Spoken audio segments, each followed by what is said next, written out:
قدرتی طور پر کسی پگمنٹ کے فرق سے رنگ میں تبدیلی ہو جاتی ہے، اور یوں ان شیروں کا رنگ عام شیروں کے برعکس بلیک ہو جاتا ہے۔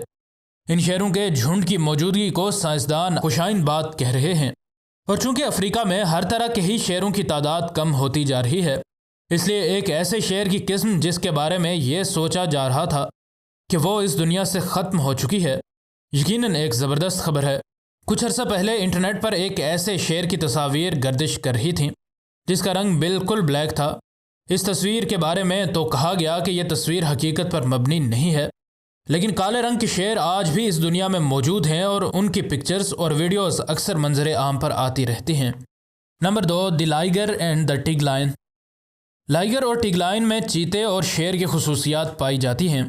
شیر اپنی طاقت کے لیے مشہور ہوتا ہے اور ٹائیگر اپنے شکار کی ٹیکٹکس اور سپیڈ کے لیے مشہور ہوتا ہے، جبکہ لائگر اور ٹگ لائن میں دونوں ہی جانوروں کے ٹریٹس پائے جاتے ہیں۔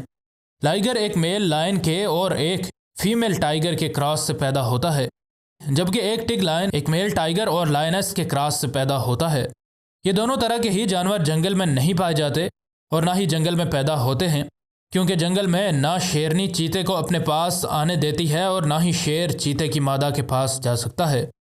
آج تک جتنے بھی لائگرز اور ٹگ لائنز پیدا ہوئے ہیں وہ انہی جانوروں سے پیدا ہوئے ہیں جن کو قید میں رکھ کر ان کی بریڈنگ کروائی گئی تھی۔ لائگرز کو کیٹ فیملی میں سب سے بڑا ہونے کا اعزاز حاصل ہے، اور کہا جاتا ہے کہ لائگرز 11.8 فٹ تک لمبے ہو سکتے ہیں۔ Number 3، Transvaal line.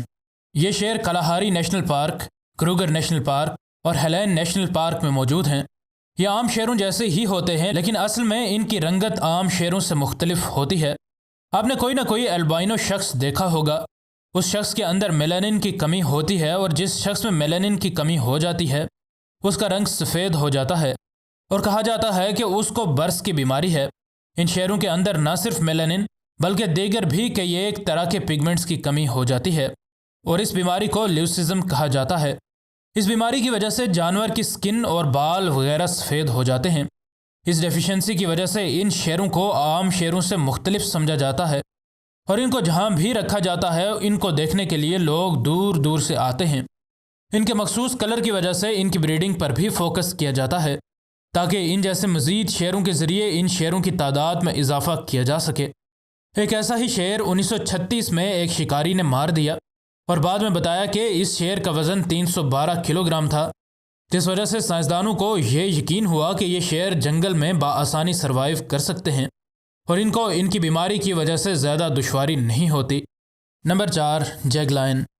اس لسٹ میں نمبر 1 پر ہم نے لائگرز اور ٹگ لائنز کو رکھا تھا۔ یہ دونوں شیر انسانوں نے اپنی مرضی اور منشا سے بریڈ کروائے ہیں، لیکن جیگ لائن شیروں کی ایک ایسی بریڈ ہے جن نے اپنی مرضی سے ہی بریڈ کیا ہے۔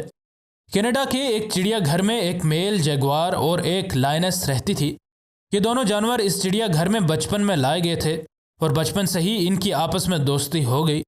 جیسے جیسے یہ دونوں جانور بڑے ہوتے گئے، چڑیا گھر کے مالکان نے ان پر نظر رکھنی شروع کر دی، اور اس بات کو یقینی بنایا گیا کہ یہ جانور رات کو ایک دوسرے کے ساتھ نہ رہیں، لیکن دن کو یہ دونوں جانور ایک دوسرے سے بالکل بھی الگ رہنا پسند نہیں کرتے تھے۔ اور پھر ہر کسی کو حیرت کا جھٹکا لگا جب انہیں یہ معلوم ہوا کہ یہ شیرنی ماں بننے والی ہے۔ پھر اس شیرنی نے